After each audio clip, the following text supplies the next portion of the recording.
Hello, everyone. This is Fernando for the latest Godzilla podcast. All right, so this is part two of the Godzilla 1985 live commentary.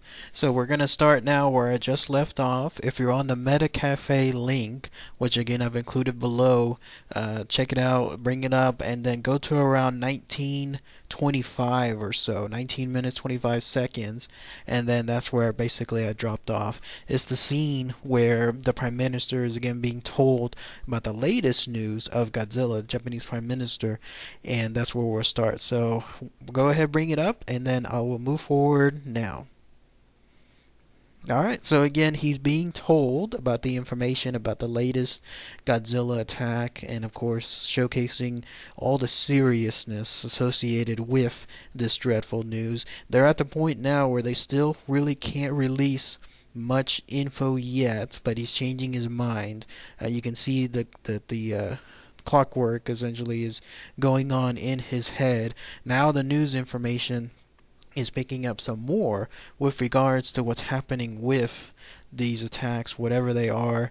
Now it cuts back to the Prime Minister, and they're getting some photographs of Godzilla, or in this case, of whatever it was that they think attacked, in this case, the Russian submarine, and then also what could have attacked, let's say, the other boat, the one at the very beginning of the film. So you're going to see more clearer pictures of those photos later on with the Americans. Very comical scene with that too, so I'll highlight it. But now, it's now 100% revealed. Godzilla is back, and then with that information, there's a news conference that's being held showcasing that bit of breaking news. And then they bring up the surviving boat member within the attack, showcasing his experience. It's funny now because in today's world, none of those people would be using, let's say, notepads. Now everything would be iPads, everything would be those electronic recorders and sorts. Here's all the news blurbs popping up. Godzilla destroys sub. Is Japan in danger? Finally, the news is being linked, and so it ties into the real world. Here's the scene where it showcases the U.S. side inspecting the photograph, and you can see the sonar image of Godzilla, but the poor dude, of course, he had it upside down, and he's being told how to get it done right. The U.S. is being revealed this information too for the very first time. At least now, looking back, the way that the U.S. scenes were shot, pretty much it was just here in this soundstage. It was this soundstage and then Raymond Burr's house as well. And then that was it. So that's, you can tell how they were able to film the US scenes pretty much on the cheap if you just use one soundstage, in this case that military soundstage, and then that's it. Then you don't have to spend too much money. Now we have, in this case, some of the important members of different countries coming up to discuss together how they will deal with the situation of Godzilla. Great looking set, the one that showcases everyone, all the members gathered around, and so let's say that large wooden circular desk. The U.S. representative is talking right now. The guy to the right of him, our right, but his left, I recall a couple of years back there was a link that I found where that guy was talking about his experience on the film. And the way he described it, he said that he was brought on board because he looked American enough. I guess is the best way that he described it.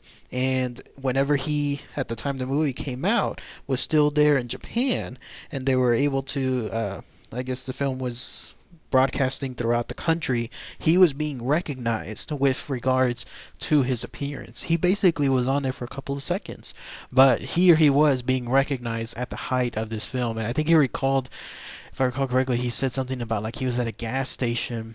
I think he was here in America, and one of the guys recognized him, and so that was quite interesting. The Russians, of course, are here being portrayed very badly. They're recommending 100% to fire nuclear missiles. Again, a commentary with regards to the politics at that time in the mid 80s when the Russians were always being portrayed badly within most films. The Japanese Prime Minister is no doubt saying no to this, and that's the decision. Tokyo Harbor comes out. Nice little miniature showcasing the arrival of, in this case, the Russians, whatever they're doing there. All of this was a mystery back then, but the Dark Horse trade paperback gives a little bit more clear information. Apparently, the Russians, in the context of this film, had a secret base of some sort there within a shipping cargo boat. So the boat was there for other purposes, but within this particular boat, as you just saw the guy, the Russian, go in and then put in a bunch of locks or a bunch of codes to get in, and he's in that secret room of sorts. It's something else. Like, it's a device that channels up towards the satellite that they have. But the trade paperback made it seem that the Japanese had no idea that this was on the Russian boat. Otherwise, they probably wouldn't have allowed it within their very own harbor. But there it is, probably under the context again of being able to just be there for shipping purposes. Here are the Russians there, again, a draw to the times then, trying to do their own thing and trying to do it nefariously. But if it makes at least some good news, the way that the Japanese filmed it, they made it seem that the Russians were just there as a last resort, like they were there to truly help. While on the American side, when this was released in the U.S., they made it seem much more nefarious. So now the older scientists and the investigative journalists, they're again going over the information as far as the latest news of Godzilla, watching on the monitor as his progress is being tracked. A lot of sonar, looks like radar shots are being shown now. Some of them from the U.S. it looks like too, probably some of them from the Japanese. A lot of now we see some beacons being dropped into the water too. Very, very nice stuff. Good surveillance shots as well, trying to keep up and see where Godzilla is. I did see a behind the scenes photo of some of that plane too, and the way it was shot. Some more beacons being dropped within the sea, trying to make his progress, trying to make sure that he's found.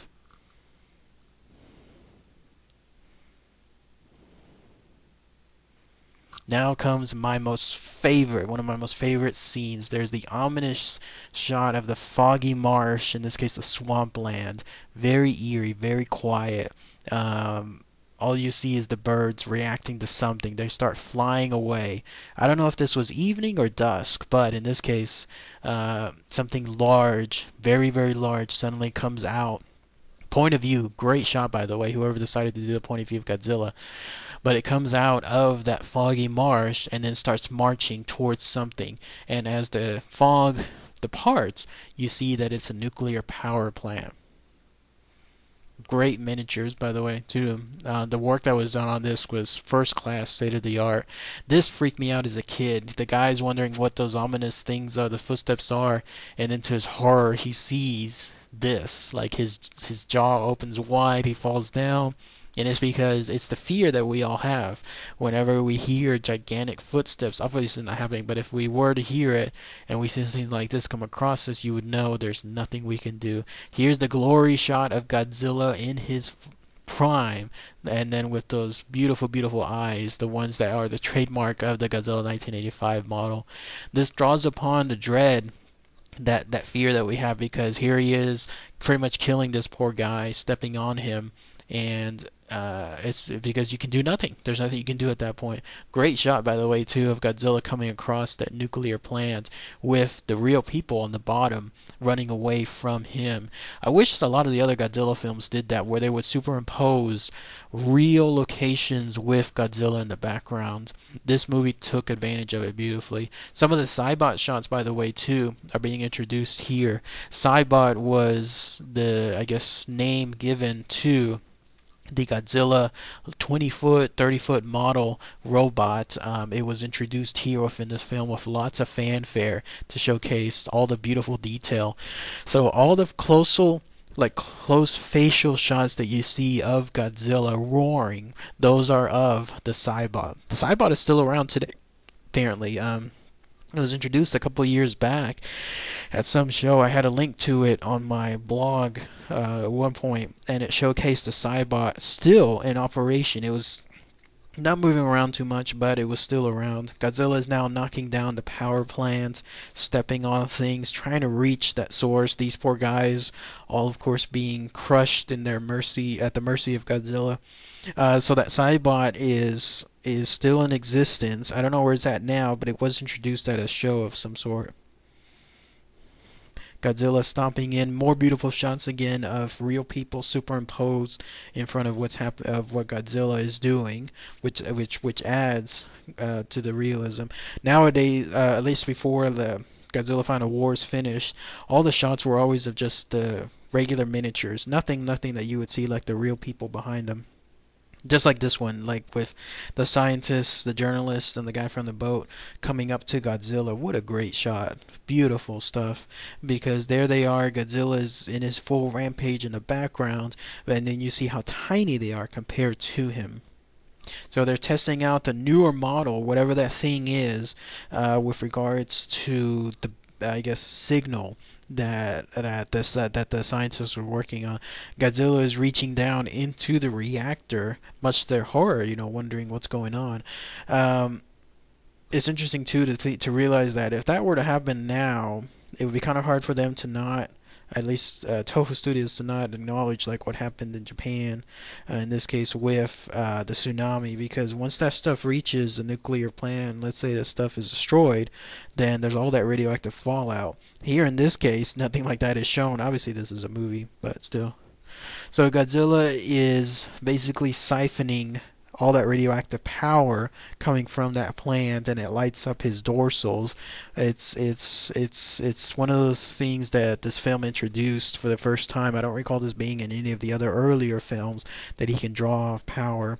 Another notion that gets introduced to this film is him being distracted by those birds, and it starts tying into the idea that he is a long lost descendant, in this case of the dinosaurs, which also was the birds. Yeah, the birds are descendants of dinosaurs. So for him to basically have a connection with those birds, that's what draws him away, was introduced within this film. Back to the U.S. with the little boy playing with that Godzilla model, and then that guy ominously standing in front of him.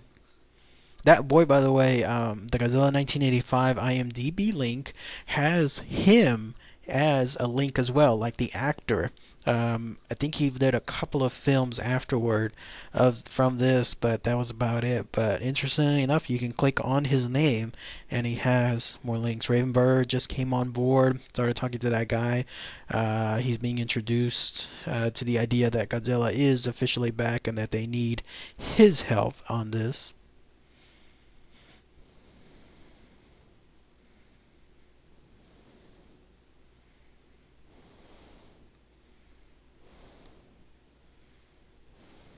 Now I guess we're back in the war room.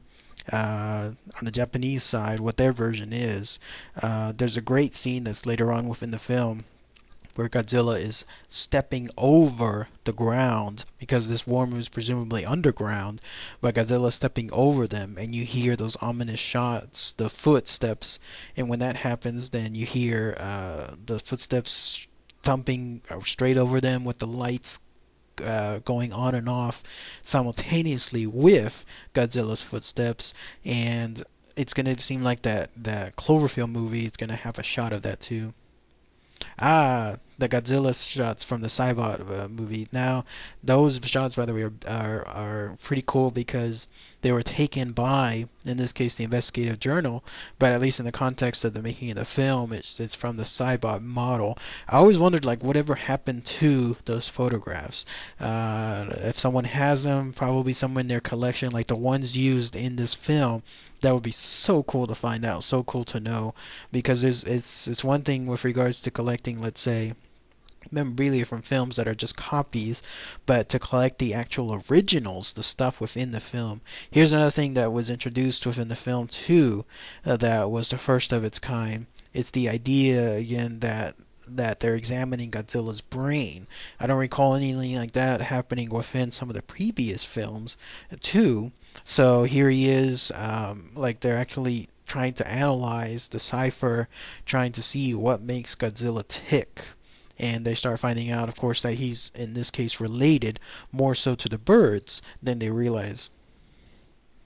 But yes, those photographs, I always wondered, like, again, what happened to them. If anyone knows that information, that would be really cool to hear. Most likely, they just get destroyed. I remember asking the guy that runs that Batman on Film page. I asked him one time, what happens to the Batman sets, the stuff that's used within the sets, like in the Batman and Robin, Batman Forever films.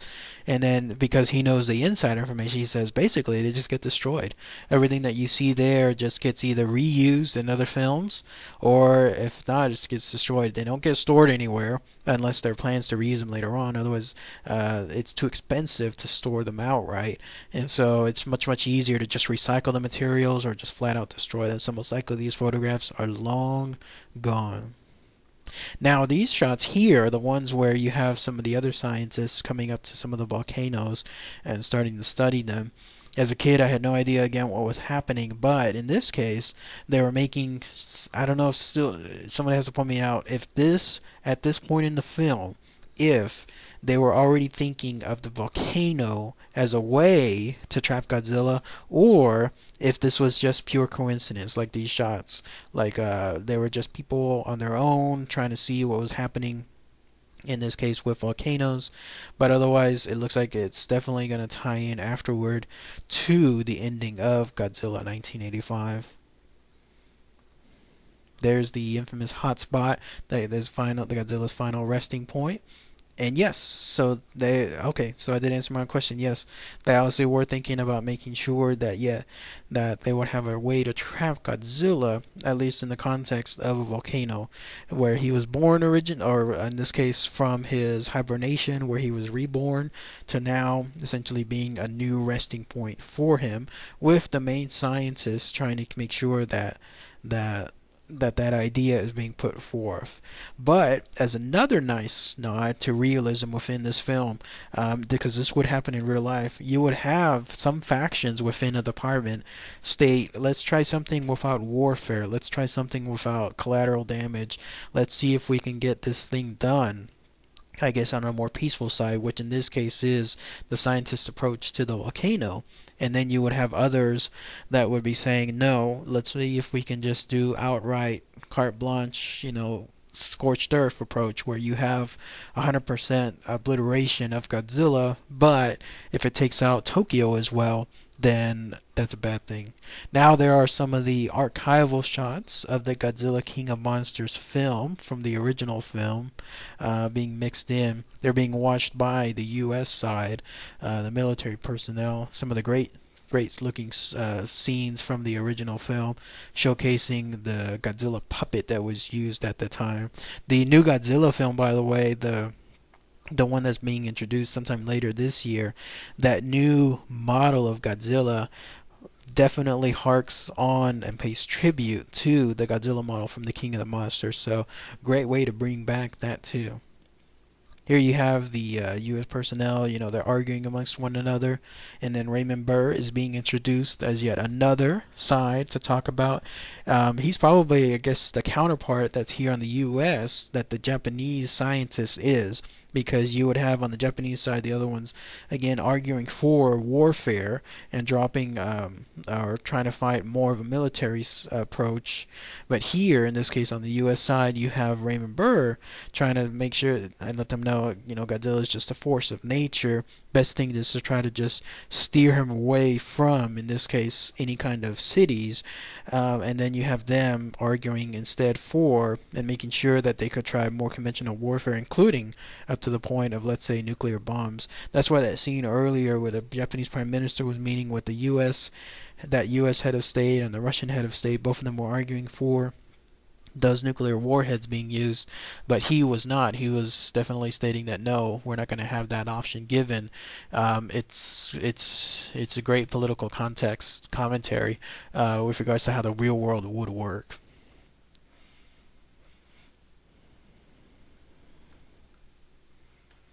God, I love the way that the model looked in the not in the original film. very eerie looking. It by keeping so much of it in the dark, you had no idea how it would look 100%. It makes it seem like it's far more intimidating than it really is. The original Alien film kept that same notion too. You never really saw the alien in its full blown context. Instead, you saw partial shots of it here, partial shots of it there, until finally you would get some good shot. So now we have the helicopter monitoring the sea, and then much to that guy's horror, he sees Godzilla's dorsal fins emerging and then submerging within the ground, showcasing that yes, Godzilla is much, much closer than everyone thought. He's actually pretty close to New York, to the Tokyo harbor.